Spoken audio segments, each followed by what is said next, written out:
Brought to you by Agilus Diagnostics.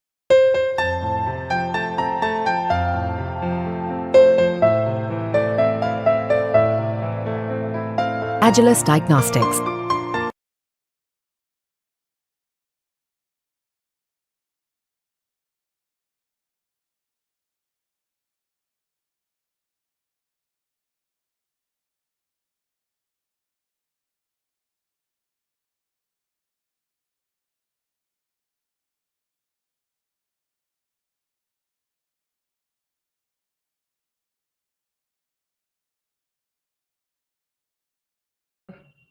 हमारे भारतीय युवा जाकर के बहुत सारे कंपनियों में अच्छे उद्योग कर रहे हैं, रोजगार उनको मिल रही है और उन पर टैलेंट के ट्रस्ट है। मतलब एम्प्लॉयर विदेश में टैलेंट देख रहा है तो पूरे दुनिया में भारतीय युवा को प्रेफर करते हैं, मगर भारत देश के अंदर उनको जितना अपॉर्चुनिटी मिलना चाहिए उतना मिलना अभी उस लेवल पर नहीं हो रहा है।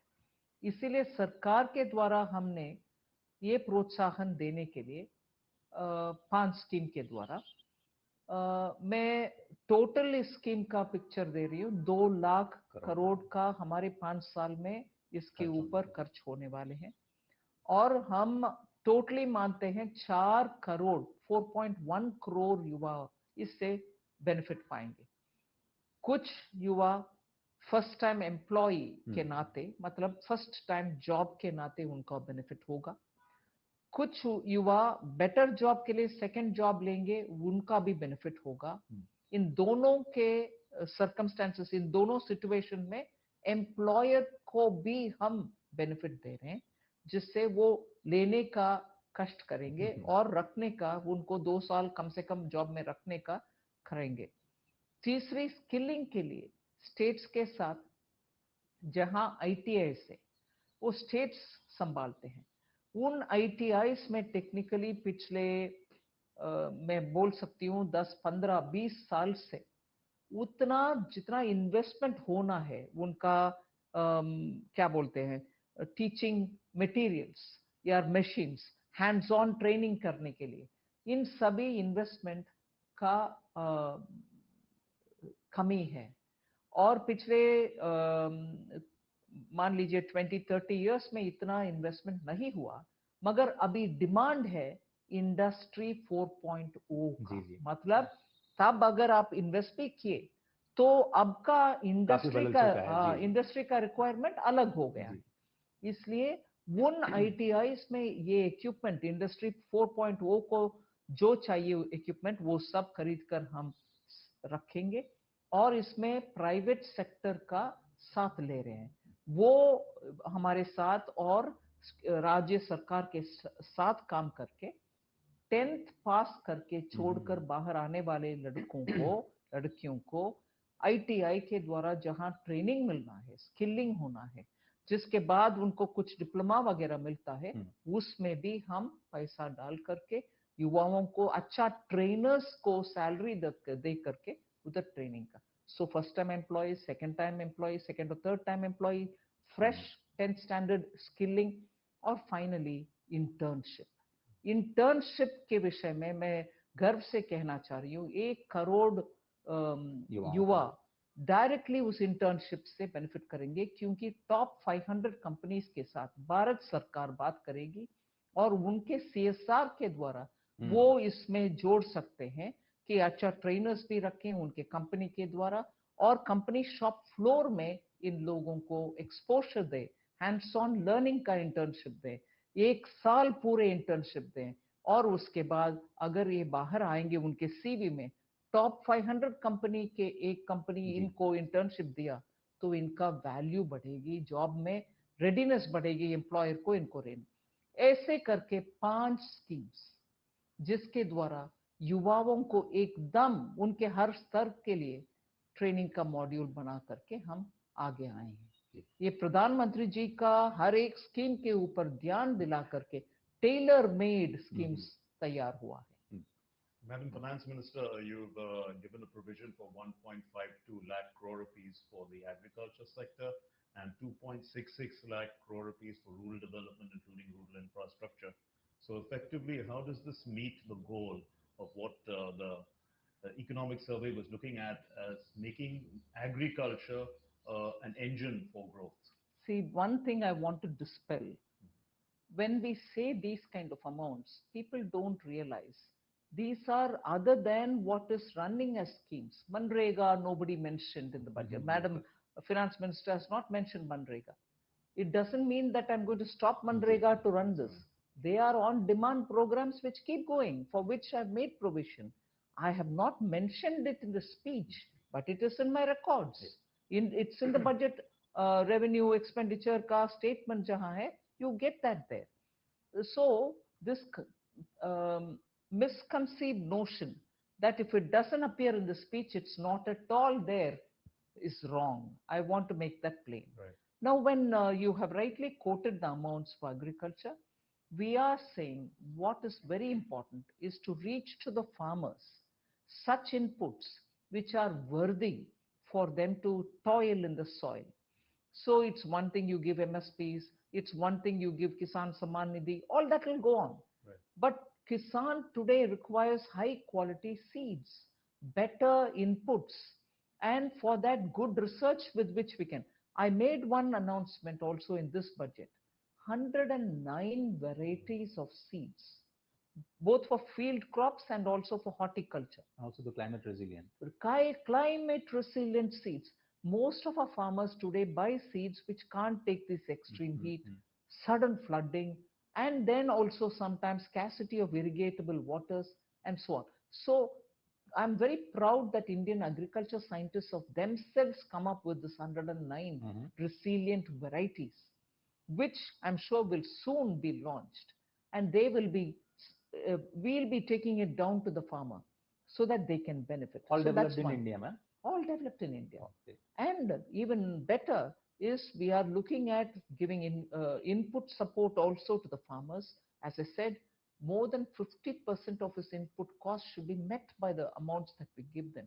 So these are great detail.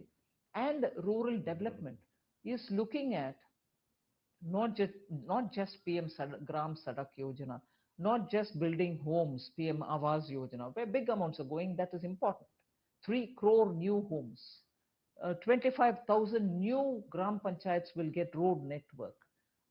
Over and above this, we are looking at actually hard infrastructure in the rural areas, whether you're having silos for storage of grains, whether you've got power, actually 3-phase power going there with smart meters, and making sure that 5G connectivity reaches them. Because today, e-commerce for agriculture, for MSME, for meeting the global markets is a requirement in the villages. And these special vegetable clusters, ma'am, also Yes. it may help this, fighting the food inflation. Yes, yes. Because the supply side management of perishable crops is a very big challenge for any government. Right. We have a group of ministers which looks at the situation every 15 days and imports from some countries, from Nepal, from somewhere else, and redistributes. But if we are able to manage a perishable crops in its production, storage and redistribution better, we'll be able to control prices. You're right in pointing that out. वित्त मंत्री जी, प्रधानमंत्री मोदी ने first reaction जो DD network पर दिया उसमें आपको बधाई दी, आपकी टीम को बधाई दी, साथ ही उन्होंने कहा कि ये बेटर ग्रोथ और ब्राइट फ्यूचर के लिए दिया गया बजट है। अब जब आपने एक रोड मैप इंटरिम बजट में आपने प्रॉमिस किया था कि हम विकसित भारत का रोड मैप देंगे, आपने इस पूर्ण बजट में दिया। ये जो 9 पिलर्स आपने डिफाइन किए हैं, आपको लगता है कि ये एक विकसित भारत की नींव रखते हैं, और किस तरह से इसके पीछे का दर्शन थोड़ा सा समझाएंगे हमारे दर्शकों को? बिल्कुल, ये 9 पर्टिकुलर आइटम्स स्पेसिफिकली हमने बोला है। आप अगर अब देखेंगे usual claims of houses, roads, ये नहीं है। In every one of them एक फ्यूचरिस्टिक ध्यान दिया गया। First point on agriculture productivity related, क्योंकि वोट ऑन अकाउंट बजट में हमने एग्रीकल्चर रिसर्च के लिए भी, और अभी भी एग्रीकल्चर रिसर्च के लिए बहुत बड़ा फंड अनाउंस करी, और उसके द्वारा मॉडर्नाइज करने के लिए एग्रीकल्चर में क्रॉप पैटर्न के लिए, और ये 400 गांव में जाकर के खरीफ क्रॉप का लैंड असेसमेंट का और फार्मर्स रजिस्ट्री में एंटर करने के लिए डीपीआई का इस्तेमाल, का इस्तेमाल, ये सब futuristic for modernising India's agriculture, वो एक पॉइंट है। फिर सोशल जस्टिस के साथ प्रधानमंत्री उन्नत ट्राइबल विलेज, इसमें 63,000 villages in which there are tribal bahul tribal majority villages. We are going to absolutely provide everything to make them compare with any other better managed gram panchayat. 5 crore जनजाति लोगों हाँ, को फायदा 5 करोड़ जनजाति को। सो सोशल जस्टिस मतलब ये सिर्फ नहीं है कि आप अच्छे कहीं स्कूल चलाओ और जिसमें वंचित वर्गों का बच्चे को ले आओ, वो भी करना, ये भी करना। Ma'am, working women's hostel, creches, women specific skilling programs, promotion of market access for self-help groups, these are some of the things you mentioned. And you said that women's led development will see an allocation of more than 3 lakh crore rupees. Could you specify some of the, how this is going to be spent? See, actually speaking, we have been consistently maintaining that the emphasis for bringing more women to productive activities will have to be continued. And that is why in economic survey yesterday, you saw the figures that from somewhere close to 2018, 16.7% to 37, women's participation in workforce has been highlighted in the economic survey. So in the last 10 years, where we started with a simple Beti Bachao, Beti Padhao to bringing more women and incentivizing women in work and providing them, loans to uplift them. Even in this budget, we have given emphasis for land and property registration for women. So like that, at every stage when we center focus on women, it has brought in a bit of a mindset change, like the way in which in the rural areas, Drone Didi has actually not just made women to be able to operate drones, but the mindset in the village that our women can just not do our regular kitchen work, but here are they in the fields, which are essentially male dominated. Only for the haranguing, monotonous physical labor, de-weeding the field, do you find women coming. But here in the villages, women are operating drone. They are able to make assessment of the crop density. They are able to use it for spraying fertilizer, chemical, and so on. And if this is how villages and their mindsets are changing towards women, it gives them a prominence. So in many of that is why, if you remember last time, we had come up with a special savings scheme, Mahila Samman Bachat Nidhi. What a response we had in it. Because people realize saving in the name of women actually helps. They've come out to invest. Women have themselves come out, and women themselves are saving in their child or their mother's names. So this government has not lost an opportunity in bringing to focus women and women's needs, whether it is the simple sanitary pad, which Honorable PM spoke about, even from Red Fort. You can see the priority is given for women, and that's what has explained why 3 lakh crores for women and women-led. Today, Anganwadis are standing out for the kind of quality work that they're doing. They can be even better improved. You're going to have early childhood education centers in those Anganwadis, because children's learning also, as much as nutrition and care is important, their learning should start there before they enter schools. All these are priorities which are executed by women. वित्त मंत्री जी, इससे पहले कि मैं नए tax regime पर आपसे सवाल करूं, एक बार फिर से शायद ये रिएटरेट करने की जरूरत है कि मनरेगा जैसी योजनाएं, जो हम लोग जो सबसे बड़ी स्वास्थ्य बीमा की योजना देते हैं, उस तरह की किसान सम्मान निधि, ये जो पहले से प्रोग्राम चलते आ रहे हैं वो जारी रहेंगे, क्योंकि आपने बिल्कुल उसमें जब आपने जिक्र नहीं किया तो लोगों को लग रहा है कि नई स्कीम का क्या हुआ, उसके बजटीय प्रावधान का क्या हुआ। तो एक बार प्लीज सबको शायद क्लैरिफाई करने की जरूरत है। मैं एब्सोल्युटली क्लैरिफाई करना चाह रही हूँ। आप समझ लीजिए 1.5 घंटा भाषण, 1 hour, today I finished it in 82 minutes, मान लीजिए 90 minutes, उस 1.5 आवर स्पीच में मैं कितना विषय जोड़ सकूंगी, वो एक है। दूसरा, स्टेट्स के विषय में भी बहुत सारे स्टेट्स बोले, हमारे स्टेट के ऊपर आप एक बात भी नहीं कहा। इसका मतलब ये नहीं है कि उस स्टेट में कोई पैसा नहीं जाएगा, हर स्कीम लागू है उधर भी, हर सेंट्रली स्पॉन्सर्ड स्कीम भी, हर सेंट्रल सेक्टर स्कीम भी। और इसके अलावा वर्ल्ड बैंक से, एडीबी से पैसा के साथ कुछ प्रोजेक्ट्स चल रहा, वो भी चलेगा। और घोषणा हमने पहले नहीं किए, मगर उदाहरण के लिए मैं बोल रही हूँ, महाराष्ट्र में पिछले 70 इयर्स में भारत देश में इसके बारे में नहीं सोचा। ऐसे बदावन पोर्ट जो भारत देश का सबसे बड़ा पोर्ट होगा, और उसका draft will be the biggest, it will draw some of the best large vessels to Indian shores.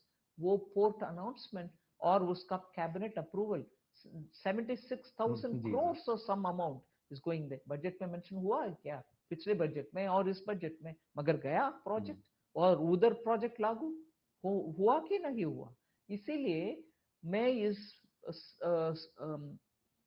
Doubt को दूर करना चाह रही हूँ कि मनरेगा जैसे स्कीम या कुछ और स्कीम, पीएम स्वनिधि, हाँ पीएम आवास तो मैं बोली, पीएम स्वनिधि, मुद्रा, ऐसे स्कीम्स जो होते हैं वो चालू ही रहेगा। मैं सिर्फ इसीलिए कि ना मैं इसका जिक्र नहीं किया, ये कोई कुछ नहीं हो रहा, बंद नहीं हो रहा, वो चालू है, चालू रहेगा, आगे भी रहेगा। But you did mention the states, and you mentioned new airports, medical colleges, sports infrastructure in Bihar, and there's plenty of allocation for Andhra Pradesh, as we see in the budget. Are there some special messages that you're sending out here? No, first of all, Andhra Pradesh Reorganization Act required all this to be done anyway. So in the first 5-10 years, in fact 10 full years since after the AP Reorganization Act came into being, there were 2 states were bifurcated. We have been giving money for the backward district program, taking some of the primary institutions to AIMS, IIT, Triple IIT, such institutions have all been taken. So there are certain projects which are getting staggered. Polavaram is one of the biggest national irrigation project, with the dam, storage capacity being immense, Godavari waters being kept there, and from there irrigation going into the fields. This is a national project. We'll certainly support it. And that is what I have emphasized. And similar is the backward region development in Andhra Pradesh. Rayalaseema, North Coastal Andhra Pradesh, we're all part of the act. We're only definitely assuring the newly elected government in Andhra Pradesh that we are with them. We will stand by them. We will ensure those promises which are given in the AP Reorganization Act will be fulfilled. और mark की बात को मैं थोड़ा सा आगे बढ़ाते हुए, जो पूर्वोदय योजना की आपने शुरुआत की है मैम, मुझे याद आता है अंतरिम बजट में आपने कहा था कि ये जो पूरब के राज्य हैं वो नए भारत के, नए ग्रोथ के नए इंजन साबित होंगे। तो अब ये जो पूर्व के राज्यों जिसमें बिहार, उड़ीसा, झारखंड जैसे राज्य शामिल है, पश्चिम बंगाल इंक्लूडेड, कौन सी योजनाओं पर आप फोकस करने जा रहे हैं और कैसे ये नए ग्रोथ का इंजन बनेगा? हर गवर्नमेंट का स्कीम इन सभी राज्यों में लागू होगा। आज मुझे प्रश्न पूछा गया कि वेस्ट बंगाल का जिक्र नहीं हुआ, इसका मतलब क्या है, बंगाल को कोई कुछ नहीं मिलेगा क्या? जरूर गलत बात है। हर स्कीम पूर्वोदय में हर राज्य में जाएगा, और इसके अलावा उनके बिग टिकट प्रोजेक्ट्स जो भी है, डिटेल प्रोजेक्ट रिपोर्ट डीपीआर जब आएगा, ईएफसी के द्वारा जाएगा, उनका स्कीम भी, उनका प्रोजेक्ट्स का भी हम उठाएंगे और लागू करेंगे। So focus for developing these states are because they're mineral rich. They also need industry. Full three-phase power is not available in some of the pockets within those places. उन सबका पावर पहुंचाएंगे, और अच्छा सड़क, अच्छा एक सी पोर्ट के साथ उनको जोड़ना चाहिए, क्योंकि लैंड लॉक्ड है, एक्सेप्ट बंगाल एंड उड़ीसा, वो सब लैंड लॉक स्टेट्स है, उनको हम जोड़ना चाहिए पोर्ट के साथ, और इस रास्ता बनाना चाहिए अच्छा, और इस बीच में वाटर वेज का भी इंप्रूव करना है हर एस्पेक्ट में, क्योंकि विकसित भारत अचीव हम करना है तो हर राज्य का भविष्य अच्छा रहना चाहिए, उनमें अच्छा एंडोमेंट्स भी होना चाहिए, सब उधर भी करेंगे। लेकिन बिहार में आपने 47,000 करोड़ रुपए की परियोजनाओं का अनाउंसमेंट किया बजट के भाषण में, और जो बुनियादी ढांचे का निर्माण वहां पर किया जाना है वो क्या बहुत जरूरी था बिहार के विकास के लिए, जिससे वो मुख्य धारा में शामिल हो पाए? मैं एक जरूर बिहार के विषय में बात बोलूंगी। बाढ़ में जितना नॉर्थ बिहार हर साल नुकसान फेस कर रहा है, वो मन को छूता है। Actually makes you feel sorry हर साल कैसे। और इसको अध्ययन करेंगे तो बिहार के हाथ में नहीं है विषय, क्योंकि नदियां नेपाल से आ रहे हैं और हमारे कोशिश नेपाल सरकार के साथ बात करने के लिए बहुत सालों से है और किसी का दोष नहीं किया, मगर वो डिले भी हो रही है। मगर वो डिले के कारण मैं इतना डिटेल से नहीं पा रही हूँ। जब भी वो होगा अच्छा होने दो, मगर तब तक बिहार को कुछ राहत मिलेगा कि नहीं मिलेगा। इस कारण हम इस बार कोसी नीची प्रोजेक्ट का अनाउंसमेंट किया और इसके अलावा हम ये भी बोल रहे हैं अगर बराजस बनना है, सिर्फ वो पानी जो बहकर आ रहा है उसको इधर उधर इरिगेशन के लिए हम डाइवर्ट कर पाएंगे, फ्लड से जो नुकसान बिहार को हो रही है हर साल हो रही है उसको हम रोक पाएंगे। Ma'am, how will these e-commerce hubs that are being set up with a public-private partnership work, and how they're benefiting the MSMEs reach the international markets? That's one part. And then you also talked about these plug-and-play industrial parks, 100 of them. Could you expand on how these are all going to change the way we look at business? First of all, when you're looking at the plug-and-play, and you asked one the e-commerce for the MSMEs. We announced it for the MSMEs. Right. You look at the example of what this open network for digital commerce, ONDC, which exists, is doing.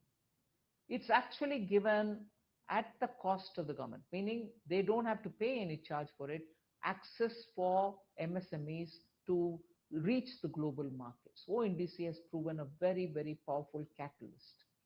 Now, when you form e-commerce hubs, you're making sure because of these digital assets that we have, and MSMEs in particular can benefit from, it's like creating a special economic zone, somewhat.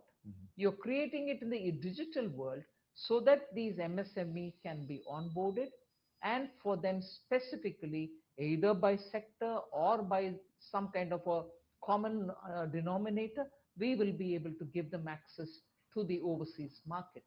That is a facility which government will spend on so that MSMEs don't have to invest in them and we give them the access for it. Right. That is right. And the plug and play industrial parks.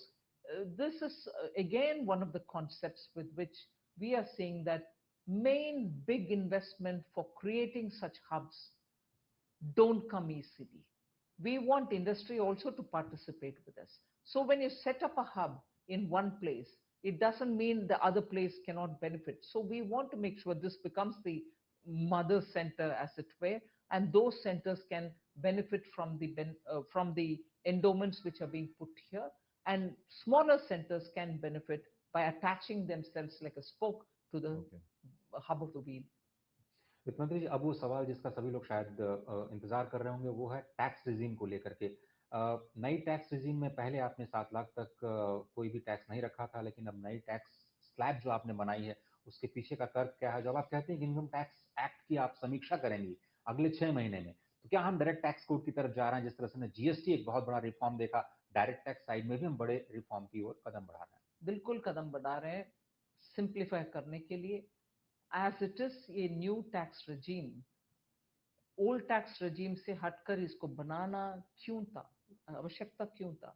इसीलिए था कि exemptions जिनको नहीं चाहिए वो उसी system में रहकर फॉर्म फिलअप करके मुझे एग्जेम्पशन नहीं चाहिए, ये नहीं चाहिए, वो नहीं चाहिए करने के बजाय ये सिस्टम में आ जाओ। रेट भी कम है, आपको कोई एग्जेम्पशंस का आवश्यकता अगर नहीं है तो इसमें बेहतर रेट मिल रहा है। और दूसरा, जब ये स्कीम लॉन्च होने के बाद लोग ये बोले कि स्टैंडर्ड डिडक्शन कम से कम दो, हमने 50,000 तक ले आए। इस बार उस 50,000 को हम 75,000 बना दिया, जी जिससे लोगों के हाथ में कोई पैसा बच जाएगा। इसके अलावा रेट में भी सिंप्लीफाई किए और कम भी कर दिया, जिससे मिडिल क्लास को इनकम टैक्स में राहत मिलेगा और उनको लगेगा कि उनके लिए हम थोड़ा उनके हाथ में पैसा बचने के लिए रास्ता दिया है। ये इस बार के टैक्स रेट्स के ऊपर और स्टैंडर्ड डिडक्शन के द्वारा मिडिल क्लास के लिए राहत। जब मैं बोल रही हूं इनकम टैक्स को रिव्यू करूंगी, मकसद यही है कि एक उदाहरण ओल्ड रजीम और न्यू रजीम का मैंने दिया, बाकी सब भी है जिसको सिंप्लीफाई करना पड़ेगा। उसके लिए हम अभी काम जरूर करेंगे, जिससे इनकम टैक्स एक्ट मतलब इतना बड़ा किताब उसको पढ़ने देख लो, ये करो, ये सिंपल फॉर्म के साथ आप टैक्स भर सकते हैं और इसका फॉलो भी सिंपल होना चाहिए। और जैसे ऑलरेडी हम प्री फिल्ड फॉर्म्स देते हैं लोग को, बहुत सारे लोग बोलते हैं मेरा फिक्स्ड डिपॉजिट उधर था, मुझे पता नहीं है, याद जानकारी नहीं था, आप फिर प्री जी फिल्ड में। ऐसे सिंप्लीफिकेशन करने के लिए टेक्नोलॉजी को हम उपयोग करते हुए रेट को भी कम करते हुए राहत देना चाहते हैं। Madam Finance Minister, the changes that you've announced for customs duties, to what extent does it, how does it keep us away from the China conundrum? Now, first of all, if you look at the selection of items for which I've given a basic custom duty reduction or somewhere elimination of duties, they are the essential inputs for labor intensive manufacturing. So gems and jewelry, gold or diamonds, raw diamonds, or leather related, shrimp related, they are all sectors where textile. These are sectors where you have intensive labor employed. When you bring raw material for cheap, their expansion plans, their plans to export whatever they produce will all go through a positive change. And because of that, therefore, employment will also improve. That is the primary and, in fact, I can say only condition on which the basic customs duties were reduced. उसकी वजह से शायद आज सोने और चांदी की कीमतों में भी काफी गिरावट आई है, 5% तक की गिरावट है, वो भी शायद बहुत सारे लोगों को खुशी दे रहा होगा। लेकिन अब मैं सवाल पे आना चाहता हूं जो वित्तीय अनुशासन का, जो आपने 4.9% का फिस्कल डेफिसिट अचीव किया है, ये तो बहुत सारे लोगों के लिए आश्चर्य है, क्योंकि 5.1 आपने अभी 3 महीने पहले फरवरी में ही वायदा किया था। ऐसा क्या हो गया कि आप 4.9 पे पहुंचे, और कैसे आपको लगता है कि आप 4.5, 4.1 का जो ग्लाइडिंग पाथ है उसको आप अचीव कर पाएंगे? वित्तीय अनुशासन पर आपका क्या रुख रहा है इस बजट को लेकर? मैं जरूर इसका श्रेय माननीय प्रधानमंत्री जी को देना चाहती हूँ। जितना वो खर्च करने के लिए बोलते हैं वंचित लोगों को, पिछड़े हुए रीजन्स के लिए, उतना ही, और इंफ्रास्ट्रक्चर के लिए इस बार 11,0111 करोड़ पब्लिक एक्सपेंडिचर के लिए, ऑन कैपिटल एक्सपेंडिचर के लिए अलॉट किए। जितना उसमें ध्यान देते हैं उतना ही वंचित लोगों को, गरीब के लिए, ट्राइबल के लिए, घर बनाने के लिए, उनका गांवों को सुधार करने के लिए खर्च भी करते हैं। मगर इसके साथ साथ बोलते रहते हैं फजूल में खर्च कहीं ना करो, कहाँ छोटे छोटे एक्सपेंडिचर का नाम पर पैसा ठीक से जा रहा नहीं जा रहा, वो सब ठीक से संभालो और टैक्स नेट को वाइडन करो। ये सब, और टैक्स में जो लूप होल्स है जिसके वजह से जो टैक्स फाइल करना है, ऑनेस्ट टैक्स पेयर्स बहुत सारे हैं, उनके लिए मैं धन्यवाद कहती हूँ। मगर जहां इवेशन होता है उसको प्लग करने के लिए भी बार बार याद दिलाते हैं। उसके कारण हमारे रेवेन्यू आज बोल सकते हैं आप इवेशन कम, ये नहीं है कि पूरे हटा गया, इवेशन आज भी कहीं हो रहा होगा, मगर we are very careful on that. As a result हमारी फिस्कल मैनेजमेंट अच्छा चल रही है। उसके वजह से जहां 5.1 बोला गया, आज हम कॉन्फिडेंटली 4.9 बोल रहे हैं। Right, ma'am. And your overall tax proposals, you talk about a revenue foregone of about 7,000 crore rupees. So is this a shortfall, or do you hope to make this up because of we're having growth, tax GDP ratio is going to improve and things like that? Yes, because the way in which we have decided to spend money in building capacities, in making sure there are more efficiencies brought, productivity increase, and making sure youth get trained properly to get into good quality jobs. All this will generate economic activity, which will give me that comfort to make up for that revenue foregone, which net out, I read it out today, Right. that 7,000, 8,000 crores we hope, because of the ways in which we are bringing in factors for productivity gains, Right. will help us. And other than that, of course, we also make sure that the tax net is widened. Non-tax revenues are also rural areas, land in urban areas. So when I mentioned about the factors of production, land-related reforms, labor-related reforms, capital-related reforms, and entrepreneurship, of course, through MSMEs, of course, through training, of course, through skilling is happening. So for land, what kind of reforms? Cadastral maps, digitization, and making sure land records are maintained in digital formation, stamp duty reduction, working with the states for that. All that is happening on that. And similarly for labor, they have been beautifully, completely, exhaustively mentioned in the speech itself. वित्त मंत्री जी, MSME sector के लिए जो आपने प्रावधान किए हैं, चाहे वो मुद्रा लोन को डबल करने की बात हो या फिर जो आप उनको प्रोटेक्शन दे रहे हैं मुश्किल परिस्थितियों में, उसका क्या इम्पैक्ट पड़ेगा और ये एमएसएमई को सपोर्ट आप कब तक जारी रखेंगे? एमएसएमई को लेकर के आपकी नीतियां किस दिशा में जा रही हैं? नहीं, ये पहले हम समझ लें कि 8 स्पेसिफिक मेजर्स हमने एमएसएमई के लिए घोषणा की है इस बजट में। उन 8 में से 3 बहुत ही प्रमुख, 8 भी एमएसएमई के खुद के सजेशन से, when we had stakeholder consultation pre-budget, उसमें एमएसएमई का खुद के सजेशन है, ये 8 ऐसे करिए वैसे करिए करके, और उसमें हम भी सरकार के द्वारा जोड़े हैं आइडियाज। एमएसएमई के लिए बहुत ही दुखदायक विषय है कि 90 डेज अगर उनके सर्विस नहीं होता, एनपीए हो जाते हैं। मगर इस बीच में स्ट्रेस्ड लेवल में जब रहते हैं, उनका कोई सॉल्यूशन मिलता नहीं है, जबकि बैंक्स नॉर्मली उनको वर्किंग कैपिटल ही देते हैं। वो ये नहीं देते हैं जैसे बड़ा कंपनीज को देते हैं, प्लांट एंड मशीनरी खरीदने के लिए, कुछ इक्विपमेंट खरीदने के लिए पैसा नहीं देते। सो इस बार जहां हम एक सॉल्यूशन देना था कि एनपीए 90 डेज होना नहीं है, 45 डेज से अगर दिक्कत है, स्ट्रेस है, उनको कुछ पैसा दो, उसके लिए एक फंड भी ओपन किया, गारंटी का सिस्टम भी दिया, बैंक के द्वारा वो चालू होगा। मगर दूसरे ओर हम ये भी उनको दे रहे हैं कि सिर्फ वर्किंग कैपिटल नहीं, हम गारंटी आपको देंगे, आप कोई कोलैटरल या थर्ड पार्टी गारंटी ले आने के लिए आवश्यकता नहीं है। आपको अगर कुछ इक्विपमेंट खरीदना है, प्लांट कुछ खरीदना है, मशीन खरीदना है, आपको लोन मिलेगा। सो आप देख लीजिए, 2 प्रॉब्लम्स हमारी घोषणा के कारण एड्रेस हो रही है जो क्रिटिकल है एमएसएमई। और तीसरा, सिर्फ बैंक जो एसएमई बिजनेस को समझते नहीं है, वो लोन दे रहे हैं, उनको बहुत बहस करना पड़ रहा है उनसे, नहीं नहीं मेरा बिजनेस ऐसा चलता है, my turnover cycle is like this. हम इसलिए सिडबी को ही जाकर के हर एमएसएमई क्लस्टर में, घोषित हुए क्लस्टर में आप ही प्रेजेंट हो जाओ और डायरेक्टली एमएसएमई को लोन दो, जिससे एमएसएमई बिजनेस समझने वाले small industry development bank of India सीधा उनसे डील करें। ये भी घोषणा में आया है। सो एमएसएमई के लिए मुझे लगता है कि एकदम अच्छा सा 8 useful suggestions have come out and we put money also for it.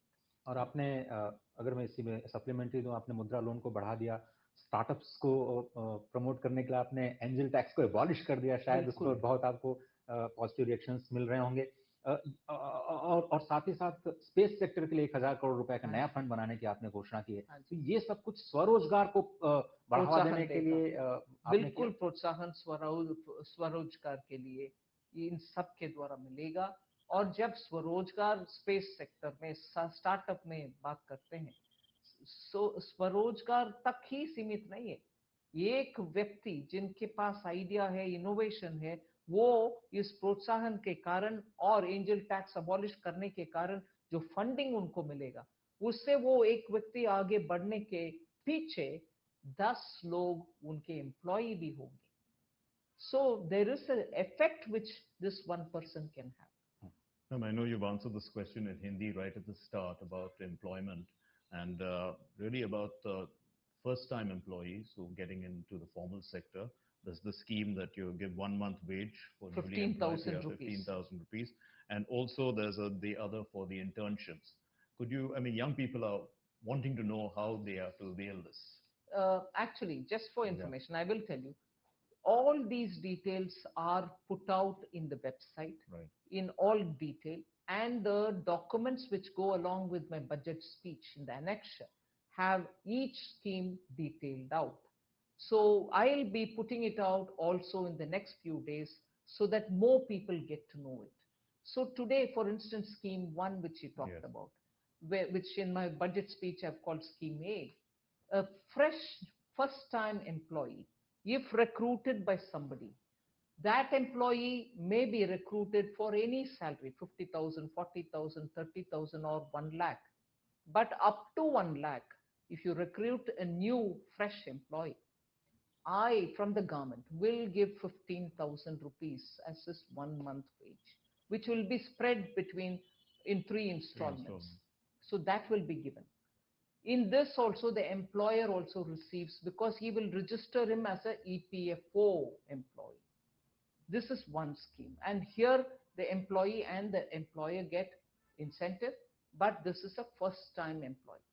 The second scheme looks at employees, also first time, and also for somebody else who can get into the job. For him also we give both for the employer and employee allowances. But in this, if the employer doesn't retain him for 2 years and removes him within a year, let's say, every incentive given to the employer will have to be refunded or paid back. So we are making sure that under each scheme, there are more and more new people coming in, fresh appointments happening. Companies will be incentivized to grow. Suppose you are already running a company with 100, if you can scale up and get another 50 more, you get the incentive. So there are 2 of these schemes, and then the skilling through ITI, a 4th one through the internship in top 500 companies. And that's the one. That's the one. A little more clarity, because a lot of youngsters will be hoping to get the internship. I'll put it out in the next few days, the details of each one, and I'm sure in the Parliament I'll get the opportunity also to describe each one of them in all its detail. We mean very seriously to implement all of them. वित्त मंत्री जी, पिछले 3 सालों के अगर हम growth rate की बात करें तो औसतन हम 8% की दर से बढ़े हैं। पिछले साल तो आश्चर्यजनक रूप से 8.2% का ग्रोथ रेट देश को मिला है। इकोनॉमिक सर्वे में कहा गया है कि अगर हम लंबे समय तक 7% की दर से विकास करना चाहते हैं तो सेंट्रल गवर्नमेंट, स्टेट गवर्नमेंट और निजी क्षेत्र तीनों को एक साथ आना होगा, निवेश करना होगा और एक साथ कदम ताल करना होगा। आपको लगता है कि बजट में जो आपने प्रोविजंस किए हैं और कितना ग्रोथ रेट आप टारगेट कर रही हैं in the short term to medium term to get the private sector and state governments along? Normally मैं growth numbers के ऊपर बहुत चर्चा नहीं करती हूँ, इसलिए कि कदम हम उठा रहे हैं जिससे एक्टिविटी जनरेट होगा। इस बार एम्प्लॉयमेंट और स्किलिंग के ऊपर बहुत आगे आ रहे हैं।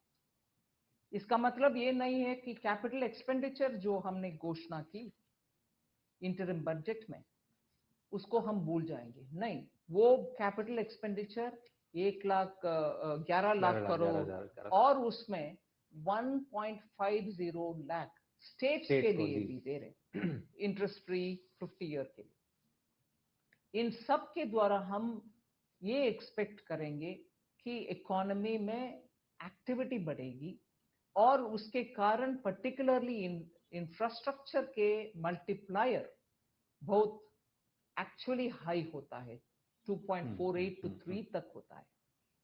रेवेन्यू का आज मैं हाथ में पैसा डालूं उससे हमें 1 रुपी से कम ही मिलता है मल्टीप्लायर। मल्टीप्लायर अच्छा रहने के कारण ही पिछले 3 साल में हम ग्रोथ इतना अचीव कर पाए। हम उसमें स्ट्रांगली बिलीव करते हैं, इसीलिए अभी भी इंफ्रास्ट्रक्चर के ऊपर खर्च करना चाहते हैं, इसके अलावा training and youth. Ma'am, you've talked about developing a taxonomy for climate finance and enhancing the availability of capital for climate adaptation and mitigation. What is this taxonomy? taxonomy is when you start classifying different kinds of, it is an expression used for various other things which are developing.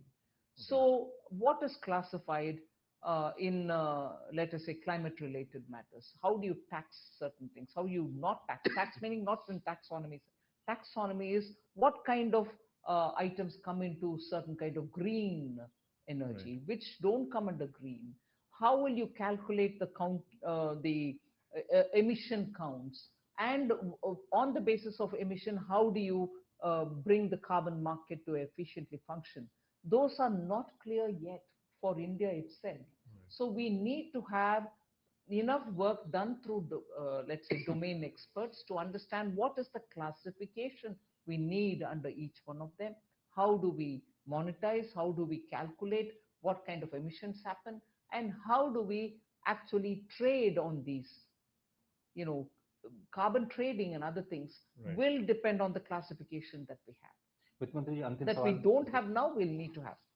वित्त मंत्री जी, अंतिम सवाल इसका खास साक्षात्कार में आपसे ये समझना चाहेंगे कि कैपिटल गेन टैक्स को लेकर के जो शॉर्ट टर्म और लॉन्ग टर्म आपने बदलाव किए हैं, उसके पीछे की क्या रणनीति है, क्या सोच है, और साथ ही साथ क्या आप वाकई थोड़ा सा फ्यूचर एंड ऑप्शंस में जो ट्रेड कर रहे हैं लोग उसको लेकर चिंतित हैं, जिसकी वजह से आपने एसटीटी उस पर बढ़ाने का निर्णय लिया है? नहीं, पहले विषय ये है कि इसको मैं स्पष्ट करना चाहती हूँ और मैं ऑफिस जा करके इसके ऊपर जरूर सीबीडीटी के द्वारा थोड़ा व्याख्या, मतलब एक्सप्लेनेशन देने के लिए भी बोलूंगी। हमारे इरादा ये था कि हर असेट क्लास को आप इंडेक्सेशन के द्वारा 20 से इंडेक्स यूज करो, इंडेक्सेशन यूज करो, 15 में आ जाओ या 14 में आ जाओ, फिर उसके ऊपर फैक्टर रख के कैलकुलेशन करो। हमने सेवरल यूज केसेस को अध्ययन करने के बाद 13.5 से कम किसी को अब तक यूज केसेस में कोई एसेट क्लास में मिलना है। इसीलिए धैर्य करके 12.5 विदाउट टैक्सेशन रखा, जिससे किसी का रेट ज्यादा नहीं होता है, except for that for 10% it has become 12.5। Intention revenue generation नहीं, सिंप्लीफिकेशन। इससे पैसा कमाने के लिए नहीं कर रहे हैं हम, सिर्फ सुविधाजनक वे में सब एसेट क्लास को हम टैक्स कलेक्शन करने के लिए और एसएससी को सुविधा देने के लिए। अरे ये लिस्टेड है तो ऐसे, अनलिस्टेड है तो ऐसे, गोल्ड है तो ऐसे, लैंड है तो, वो कंफ्यूजन ना होना, सबके लिए एक ही जैसे करने के लिए ही हमने ये किया। सो इसमें कंफ्यूजन किसी का मन में नहीं होना चाहिए। इंटेंशन रेवेन्यू अगर रेस करने का था तो मैं और ज्यादा रेट डाल देते, मगर we have only come with 12.5, which is actually lower than what they paid earlier. So simplification of the process is my intent. Ma'am, चलते चलते ये 7वां बजट ऐतिहासिक, आपने लगातार रिकॉर्ड बनाया, 7वां बजट पेश करने का पूर्ण बजट, और आगे जाते हुए जो बजट की रूपरेखा है, इकोनॉमी की रूपरेखा है, आप किस तरह से दिशा देखती हैं, और ये बजट विकसित भारत की बुनियाद रखने में कितना बड़ा मील का पत्थर साबित होगा आपके साथ? मैं मानती हूँ, जैसे राष्ट्रपति महोदया ने उनके भाषण में कहा कि ये इस बजट के द्वारा जो आने वाले विकसित भारत के लिए फ्यूचरिस्टिक विजन के साथ बजट आएगा, यही हम कोशिश किए हैं इस बजट में। और फ्यूचरिस्टिक जब मैं बोल रही हूँ, टेक्नोलॉजी को ले आना, इंडस्ट्री 4.0 के लिए हमारे यूथ को ट्रेनिंग एंड स्किलिंग देना, ये सब सिर्फ हमारे नहीं जॉब नहीं है इसीलिए कुछ ऐसे नहीं है। तैयार कर रही हो यूथ को, ऐसे तैयार करो कि इंडस्ट्री जॉब रेडी होंगे वो ऐसे। इसीलिए हर इश्यू में हमने फ्यूचरिस्टिक अप्रोच ही लिया, और उसके कारण हमारे प्रायोरिटी इंडिया में क्रूज ले आए। ये कोई रिच वालों के लिए नहीं, पैसा वालों अमीर के लिए नहीं, उससे कितना हमारी रोजगार बढ़ेगी, इससे कितने टूरिस्ट आएंगे, और उस टूरिस्ट आने के कारण हमारे हर एक केंद्र में होटल्स बनेंगे, उसमें काम करने वाले बढ़ेंगे, और उसके साथ साथ टूरिज्म के साथ साथ कितने लोग का अपॉर्चुनिटीज, हैंडीक्राफ्ट सेल करना, हमारे सेंटर्स को विजिट करना, ये सब हर एक में जोड़ा एम्प्लॉयमेंट पॉसिबिलिटी को। सो मैं मानती हूँ इस बजट के द्वारा आने वाले बजट्स में भी होगा, मगर इसमें एक शुरुआत हमने की है कि विकसित भारत के लिए जैसे पूर्व जी उसका इतना प्रावधान देना, इतना प्रामुख्यता देना, ये सब looking towards making every region of this country rise. बहुत बहुत धन्यवाद वित्त मंत्री जी। और आपने कहा कि जिस तरह से आप विकसित भारत की बुनियाद वाला इसे आप बजट बता रहे हैं, बहुत बहुत धन्यवाद डीडी न्यूज पर बात करने के लिए। तो फिलहाल इस खास पेशकश में सिर्फ इतना ही। मुझे और मेरे सहयोगी मार्क पेट्रिकलिन को दीजिए इजाजत। नमस्कार। तो वित्त मंत्री निर्मला सीतारमण को आप सुन रहे थे। विशेष साक्षात्कार में उन्होंने एक्सक्लूसिवली तमाम हाइलाइटेड पॉइंट्स यहां पर गिनाए हैं कि किस तरह से ये जो बजट है वो आने वाले समय के लिए एक मजबूत भारत का निर्माण करता हुआ नजर आ रहा है। तो ऐसे में हाइलाइटेड पॉइंट्स क्या क्या रहे हैं? टैक्स रिफॉर्म से मध्यम वर्ग को फायदा होगा, और इसके अलावा भी तमाम ऐसे क्षेत्र हैं जिसमें तमाम हमने देखा है कि प्रगतिशील भारत की प्रगति देखने के लिए तमाम बड़े पॉइंट्स यहां से निकलकर सामने आ रहे हैं। एग्रीकल्चर रिसर्च के लिए बहुत बड़ा फंड आवंटित किया गया, ग्रामीण अर्थव्यवस्था पर विशेष तौर पर यहां पर जोर दिया जा रहा है, और ऐसे में आने वाले समय में भी